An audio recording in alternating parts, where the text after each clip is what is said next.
We're here at the Carpenter's Estate today. I wanted to bring James Murray, who's the Deputy Mayor for Housing for London, to speak to residents, to listen to their concerns and their anxieties, because clearly they haven't felt heard or listened to for a number of years, and it was very clear to me that they are sceptical, they've lost confidence and trust.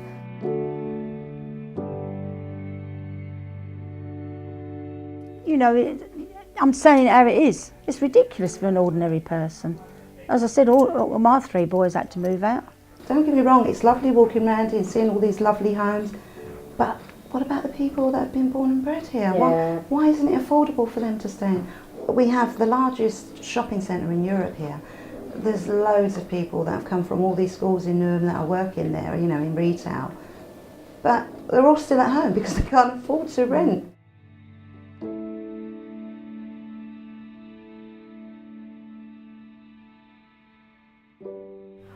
I feel like I'm a part of a group of residents that have been forgotten because of me, where I'm at, my status. I'm in temporary housing, and after this temporary housing, I don't know what's going to happen next. We're not being told anything. So I feel like generally there's no security, and that's the worst thing, like worst feeling to ever have, is not to have security in your home, especially for yourself, but especially for your kids. I see the crisis in housing is rising, you know, there's a lot of homelessness is still happening, you know, people sleeping at the bus stop, you know.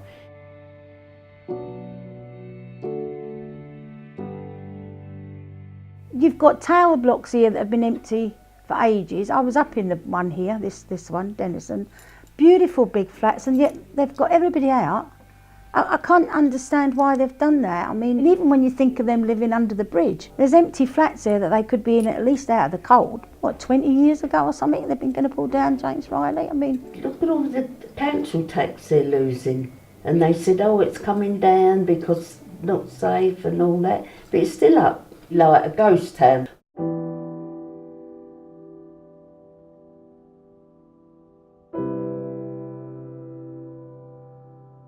The kind of questions people are asking here, as they are right across London, is if there's going to be change happening in the coming years, if there's going to be a lot of building, what's in it for us? What's in it for existing communities? How are we going to make a better place for Londoners to live in?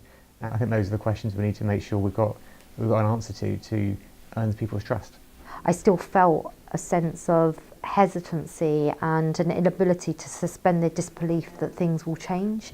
I mean, they were very thankful that they felt listened to, and for me it was really important to say to them that actually this is not just a one-off listening exercise, this is the start of a proper conversation. I think when we say the word affordable, a lot of people rightly look a bit suspicious, and the question is, what do you mean by affordable? Because the word affordable could mean, you know, 80% of market rate instead of social rent. You know, it could mean starter homes, which were well out of reach of any people on anything near average incomes. So the word affordable itself had just become meaningless.